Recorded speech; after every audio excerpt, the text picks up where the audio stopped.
Allez dans la paix du Christ.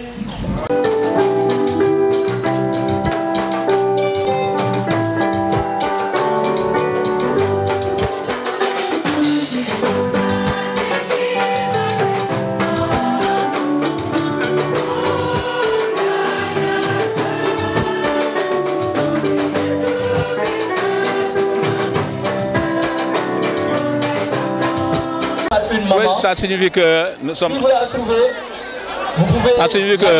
en bonne relation avec la communauté catholique de Bambilor. Et le maire nous a délégué de le représenter dans cette cérémonie. Une cérémonie que nous avons vraiment respectée parce que vis-à-vis de l'ambiance qu'il a eue et aussi la mobilisation que nous avons trouvée sur place. Vraiment, c'est un plaisir de venir représenter l'honorable député maire Ndiaye Diop. Le maire a appuyé sur le plan matériel et financièrement la communauté catholique. Même on a allé jusqu'à 700 000 francs pour un appui. Et il l'a fait dans un premier temps, mais il propose même de faire plus. C'est une communauté qui est en symbiose depuis qu'on a installé l'église de Bambilor avec la commune. Le maire qu'on appelle c'est André. Parce que les catholiques ont tendance à l'appeler Sandré du moment que sa date de naissance. Il est en bonne relation avec la communauté catholique. Il les a appuyés, même sur le plan matériel, avec des chorales. Et il les a appuyés pour aller à Rome. Et il a proposé même de leur faire l'extension de l'église pour qu'ils puissent clôturer ça. Je suis en délégation avec le chef de cabinet du maire, il y a le directeur de cabinet du maire, il y a le grand responsable Libas Kimbaba, il y a Amadou Mbedien, le président de la commission artisanat, il y a Ousmane Diong, le président du mouvement Ndiaye Tchekaram, et d'autres personnalités, des femmes comme Doubé, elles vont venir tout de suite pour vous dire que cette importance que le maire a vis-à-vis de notre famille catholique. Entre la famille catholique et la famille musulmane, c'est Dieu. On ne peut pas se le partager. Donc il faut qu'une relation vraiment sincère qui doit vraiment exister entre nous. Et ce que le maire a manifesté aujourd'hui, en nous faisant déplacer ici pour assister à la messe et même vraiment marquer de notre présence cette grande cérémonie, d'où le thème était « Levez-vous » pour être témoin de ce que vous avez vu. Nous, on s'est levé. On a vu que vraiment c'est une famille qui est bien organisée, avec une bonne foi et une grande piété. Donc vraiment nous félicitons la communauté catholique de Bambilor et au-delà même de Sangalkam. Ce qui signifie que nous sommes dans la commune de Bambilor et on est en famille. Donc vous avez nous à leur côté. Raison pour laquelle nous avons pour appeler réussite journée. Vraiment content de nous. La famille est bien organisée. Nous avons pour nous une fierté. Bien vrai que le maire n'a pas de voyager.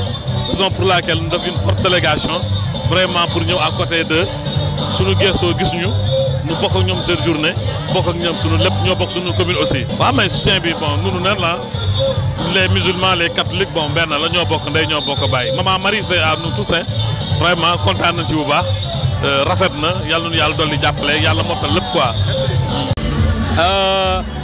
c'est une fierté pour nous les jeunes. Cette année, on a eu la grâce de fêter ces JMJ en paroisse. Et la coordination des jeunes de SB se sont dit c'est un défi. C'est un défi qu'il faut relever. Et ce défi, je pense qu'on l'a relevé nous tous. En présence, il y a ici mon vice-président qui fait partie aussi du comité de pilotage, qui n'ont ménagé aucun effort pour cette réussite. Car le message est clair. Le thème nous l'a dit.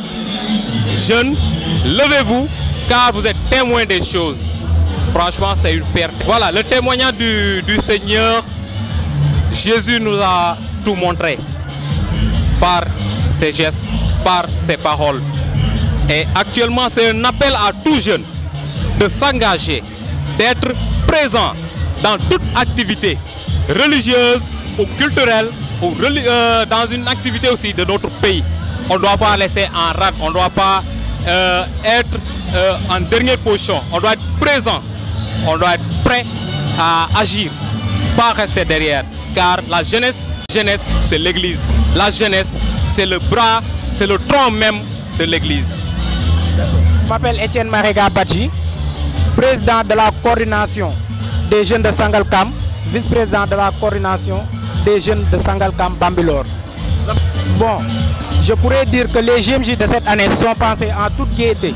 Voilà, l'ambiance était au rendez-vous, suivant aussi notre thème qui a été bien développé par notre aumônier. Donc réunis aujourd'hui ici à Bambilor, tout le monde, tous les jeunes de Sangalkam et de Bambilor ont fédéré suivant ce thème qui n'est nul autre que témoin des choses que tu as vues.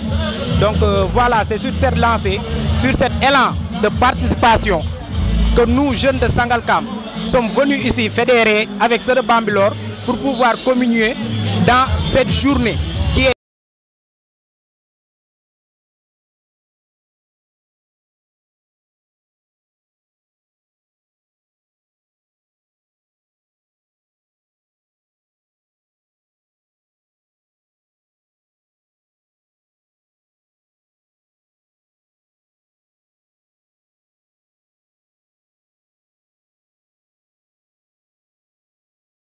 garantit un bon avenir.